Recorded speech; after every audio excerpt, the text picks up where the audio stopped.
Yeah, we're in. Do we do one of these? Yeah. All right. Welcome to Sandwich Saturday. Welcome to Willa Bradshaw's birthday. Oh no! I had to. This is our first iteration. Come here. Happy birthday, baby. No. I'm not going to say you live on camera, but this was your idea. We're going to do a series of videos, 30-second Thursdays, Sandwich Saturdays, and we're going to do Mustard Mondays as well. And this is our first Sandwich Saturday. It happens to fall on my beloved wife's birthday, so I have to make her favorite sandwich. Duh. Right? The Reuben. Now, the Reuben sandwich is one that we didn't actually start out by making in my restaurant. I built my name and my reputation on smoked meat. Smoked meat being cured, pickled, brined beef brisket. That all those three words mean the same thing. If you take a look at our website or our YouTube channel, you'll see my recipe for my smoked meat. We made one right here for you. You can see the entire process. And in fact, I've got a small piece of the pastrami that we made a few weeks ago left over for this exact purpose. I saved the point, which is the best part of the brisket, for you and I to have for the sandwich. I know, right? I lost my coffee. Your coffee. Well, we're having a coffee emergency, folks. Coffee Hold on. emergency. We'll be right back with you in a Ready second. to go. Did you locate your coffee emergency? I don't know. This is the Perils of Live Yeah. Insta streaming. Keep going. Big thanks to Duff for the shirt. Team Duff forever. I love you, brother. Thanks so much. You and Jonna are awesome.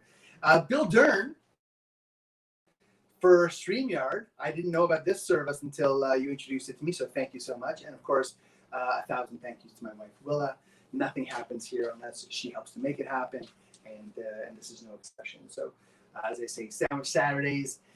Every Saturday, tune in, 11 a.m. Pacific Standard Time, 2 p.m. in Ontario, 3:30 in Newfoundland, or whatever time it is wherever you happen to be. A different sandwich every Saturday. So this one, the Reuben, is a classic, and it's a combination of there's the coffee emergency is over. Took me long enough. You wouldn't want her here without her. Oh. So the Reuben sandwich originally is corned beef, sauerkraut, Russian dressing, and Swiss cheese. That's right. So that's why in the deli I called mine the Reubenesque, because it's not quite a Reuben. It's my own version of Reuben using my smoked meat instead of corned beef. And eating it will give you a Reubenesque. And eating so I had an infatuation as a 6-year-old with Peter Paul Rubens. My first visit to the Rijksmuseum in the Netherlands. And my parents had to literally pull me away from his paintings of fat naked ladies, which I loved and still do to this day. With the promise that they would buy me the exact painting in a postcard size at the gift shop. And maybe that was my first pornography or erotica. Maybe it wasn't. I don't know. But thanks, Mom and Dad. Anyway, we're going to make the Reuben sandwich for you here today. And it's pretty simple to put together. You will need the Russian dressing. So if you want to go back and look at the 30-second Thursday, and by the way, the 30-second thing is a bit of a lie. It worked out. Maybe we'll set up a timer. Yeah. Maybe we Next won't. time we will. But 30 seconds. We're gonna look for short and sweet. Mm-hmm. Mayonnaise, ketchup, lemon juice, horseradish. We didn't put lemon juice in. We put pickle juice. Pickle juice. Sorry, thanks for keeping me honest. Pickle juice, not Really lemon juice. scared me for a second. I was like, did we get it all completely wrong? Did we actually post the recipe yet? So when we do post the recipe, we'll also add that we put in a shot of hot sauce afterwards, just because we felt it was missing something. And I got Joanne called me out on the use of Miracle Whip versus mayonnaise, which, fun fact, mayonnaise is one of the things that I just don't like to eat. The only thing I eat it in is either a Russian dressing or in a salad, tuna salad, potato salad, that kind of thing. Yeah, I don't typically put mayonnaise on stuff. So when we needed mayonnaise, we went and robbed your parents' fridge, and they had. I thought they were the same thing. They're not quite the same thing. So there's a slightly different taste, and Joanne sort of mentioned that to me. You can make your own mayonnaise really easily. It's simply egg yolks, oil, and a little bit of acids and vinegar. We're going to do that for you on one of our 30-second videos. Yeah? For sure. for sure. Like We'll a do just like a- as like a fast whisking. Well, I you just can, imagine. you can even use just a blender, blender. and we'll get it in under 30 seconds, no problem. Okay. Famous last words. Famous last words. All right, Okay, so how let's do do you this. do Sure. So we've had the pastrami steaming in my little makeshift retro You backyard. don't need a professional steamer. Right. Oh, but you do need to be Not careful dripping, not to burn dripping yourself. hot. That's right, on your foot, because that's really going to hurt. Yeah. And Steam burns are like the worst burns, so you actually really do need to be careful. so this meat is nice and soft. We've had it steaming for over an hour now. And I'm going to, as I said to you in the intro, this is the point of the brisket. So that typically the rest of the brisket would go this way. That means this is where the lean plate and which is the top side, and the fatty decal, which is the bottom side. This is where they meet, and you can see that in between them, there's this ribbon of fat. You can also kind of see, and Willa can see it better than you can at home, but the way that the grain runs a little bit differently. Oh, it does. The top and the One's bottom. kind of going this way, and one's going this way, so they're moving Yeah. like that. And so the connective tissue in between the two isn't the most pleasant part of the brisket to eat. And so typically you get to a certain part of the carving process, and then you split them in half, and then you can trim out any of the part that you don't want to continue with. So this ribbon of fat right here will come out, and we'll discard that for later on. Then we will cut against the grain, and going as thin as we can. And why don't you do a little quality control and tell me how we're doing? Oh, it smells really good. Mmm. Mmm. It's so lovely. Is it? And peppery and fatty and good. You know, I really it was a bit of a revelation for me. I was in the local co-op grocery store. They had Morton's Tender Quick, which is the original cure that I used to use when I was first starting out with my smoked meat adventure way back over 10 years ago. And so Will and I decided to make this pastrami here in our apartment. And this will be the first of many. We're gonna start doing this so that we can enjoy it ourselves and share it with you as well. It's fun to see and to show that this is something that everybody can do on their own at home. So you'll also notice that I'm just slicing the bottom half. That's the fattier and more delicious part of the brisket. I'll put the leaner plate side back for now. Stick a fork in it. Yeah, I know, right? Yeah, it was not a good idea. All right, and then so we'll move the meat to one side. Yeah. Now, actually, pull a couple pieces of bread out because we're going to start with something. Just slice? Yeah. So tell me about this bread. So typically for a Reuben sandwich, we like to use a marble rye. And when I started in the deli, I used to get my rye from Silverstein's on McCall Street, and wonderful old-time bakery. And Silverstein's was really a missed part of the neighborhood. But when we closed the restaurant and Will and I moved out here to Fino, actually the chef who catered our wedding, Brendan, opened up a bakery called Summit here in Tofino and just makes the most wonderful breads. So I went this morning and Brendan had a kelp stout rye, which, you can't get marble rye. No. This is not suffering when it comes to, yeah. It's a beautiful loaf. Yeah, and take a look. I mean, I had them slice it for us. I just thought to myself it was fresh and it might be harder for me to slice by hand. And also I just didn't want to waste all my time on it this morning, but just have lovely, Oh yeah. sweet. And I assume the kelp stout is Tofino Brewing Company. Yeah, so they actually in the same complex. Summit Bakery is as the brewery, and there's a lot of symbiosis there for sure. That's lovely. Isn't that great? Mm-hmm. The only other thing we need.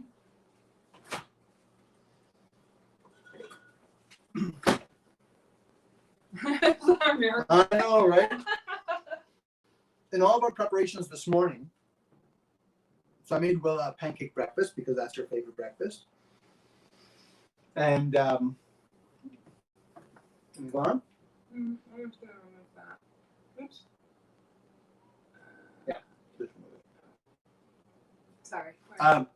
Technical issues, we're okay. we started out in the restaurant by using butter Wow. to butter the what's that? There's some really strong opinions on Miracle Whip. Really? Yeah. Wow. So my preference again is to simply make your own mayonnaise at home.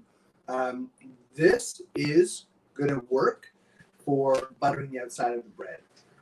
It's a fun tip that I learned from people to be able to use Miracle Whip as instead of butter. Okay. In the restaurant business, it's cheaper, but it also comes up crisper and with a nice tang to it.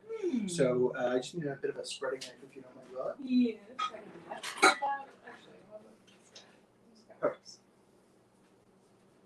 And why don't we make 2 sandwiches so we can get them another couple of. What, you want to eat too? Yeah, I'm gonna eat 2.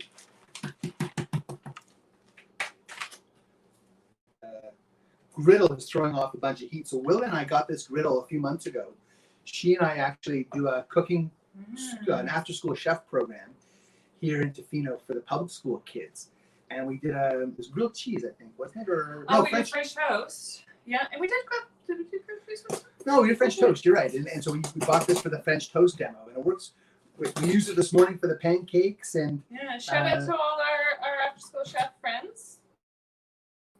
Awesome. You kids are amazing. Press that little like button if you Yes. are in there. Yes. What I wanted to know actually Yes. was because you said that this wasn't your most popular sandwich. This was actually our second most popular sandwich. So the number 1 was the smoked meat. Was it really? Yep. I want to do an informal poll. Hit like if the Reuben-esque was your favorite, and hit love if it was a smoothie sandwich. Ooh. Yeah. I want an informal poll of the people watching. Because, honestly, the Reuben-esque is so good. There's so much going on, between the sauerkraut and the gooey Swiss cheese and the tang of the Russian dressing. And you've got all of the flavor that's in this case, it's in pastrami.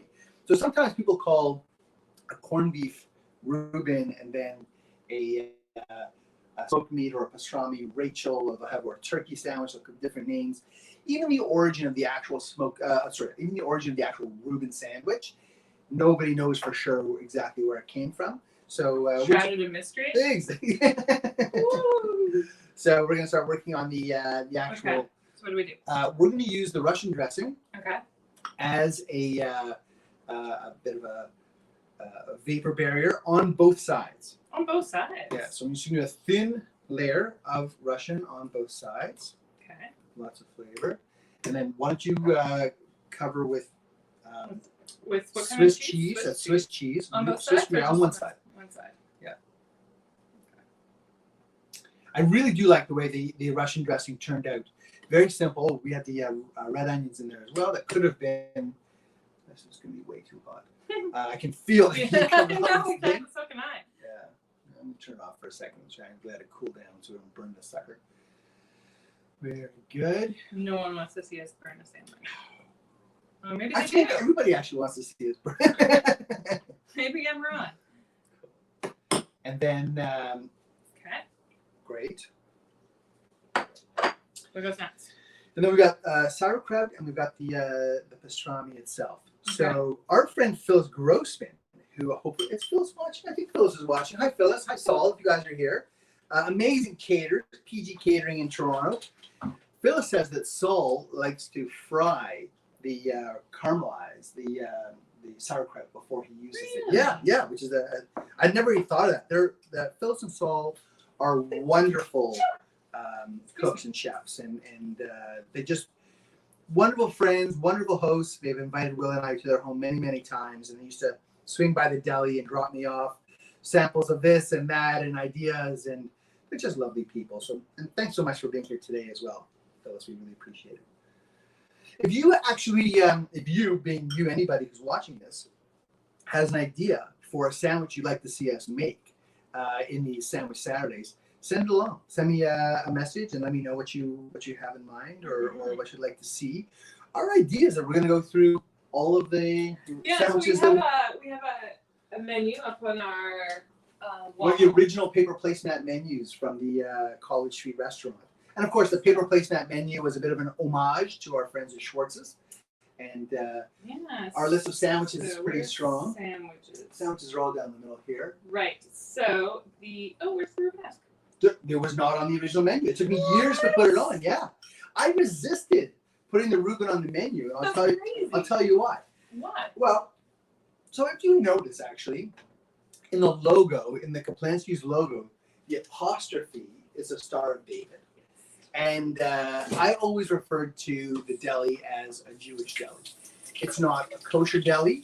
We serve milk and meat together, but I liked the idea that it was a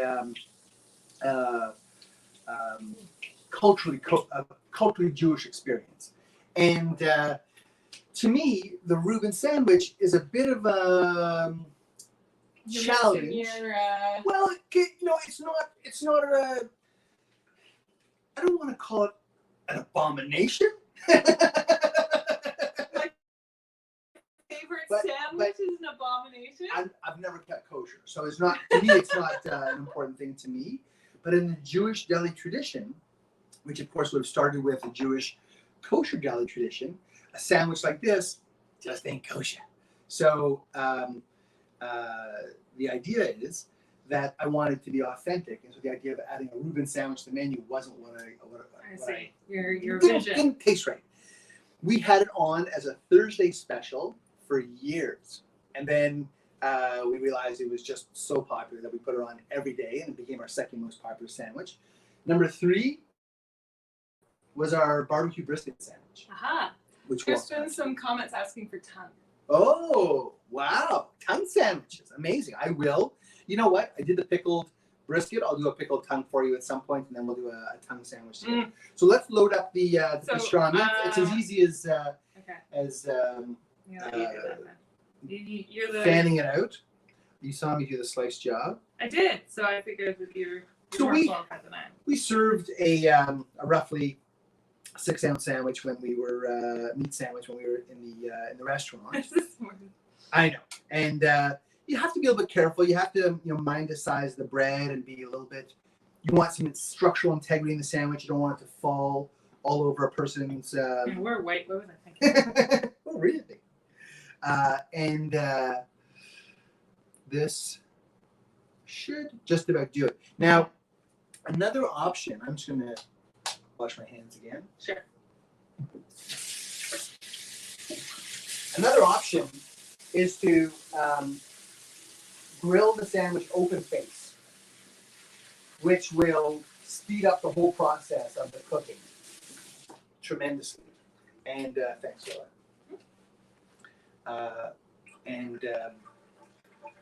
Do we need to put any oil? Or? So because we've got the mayonnaise on the bread, we shouldn't need to grease the griddle. Although I did have some oil on here earlier, and I can still see some droplets of it, so should work fine. That's a great sound. I like the sizzle. Yeah, this kind of works. I think. There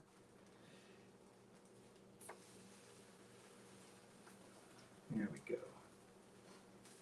Happy girl? Yeah, we look amazing. So far, so good? So far, so good. So this is pretty much your standard classic Reuben-esque. Not quite a Reuben because it's not corned beef. We're using our homemade pastrami instead. I'm using a store-bought sauerkraut. We could have made our own, but it would take a week's process. And actually, I've never really made my own sauerkraut, so that may be something that we want to do. We can always try. We can always try to make sauerkraut. Yep. Doesn't mean we will succeed. And this is, except for the enjoying part. Well, I guess should we just keep talking? Until I don't know. Like how long does it cook for?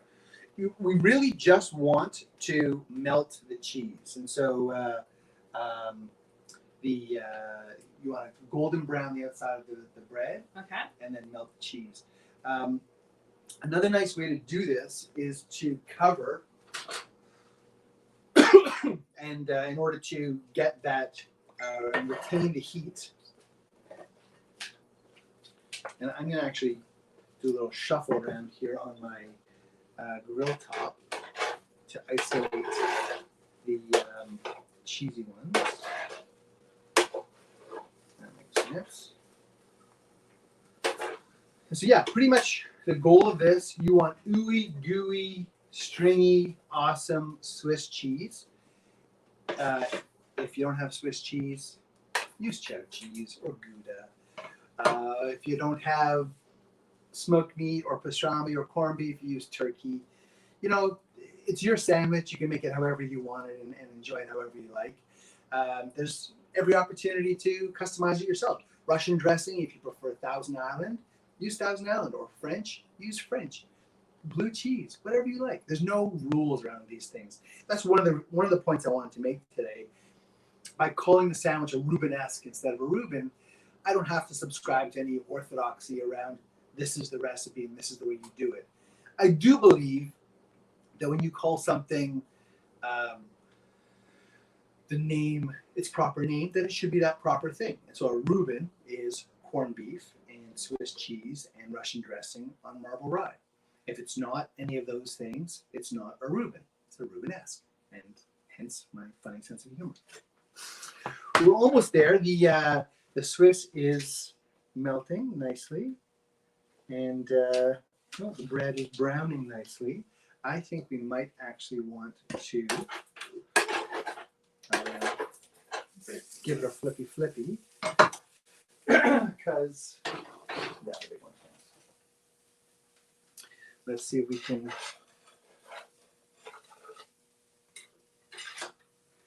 put it over. There we go. Look at that. That's a birthday worthy sandwich. That's beautiful. I love it.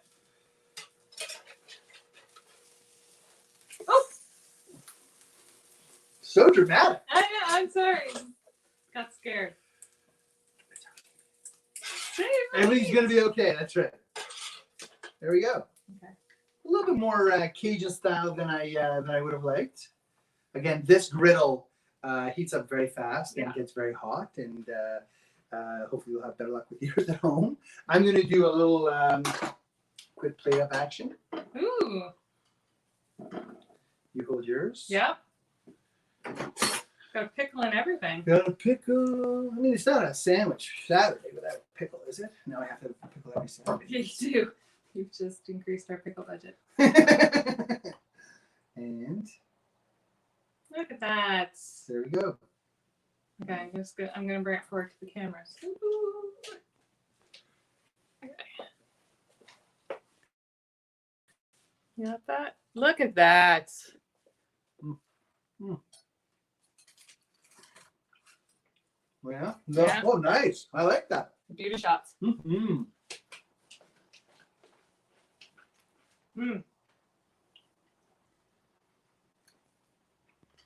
I'm a little bit scared. This was a really thick sandwich. It's actually worked out really, really nicely. And we're going to go now and enjoy our Sandwich Saturdays. Happy birthday, baby. Thank you so much for coming along on this journey. This is episode number 1 of Sandwich Saturdays. Check us out next Saturday. Do we know what we're going to do for next Saturday yet? Nope. It's a bit of a surprise. Watch our website. Please sign up for the newsletter at kaplanskis.com, and we'll notify you of upcoming events. You'll be able to find these videos and maybe get some discounts on our mustard. You need to end it on that side. I did, on the side.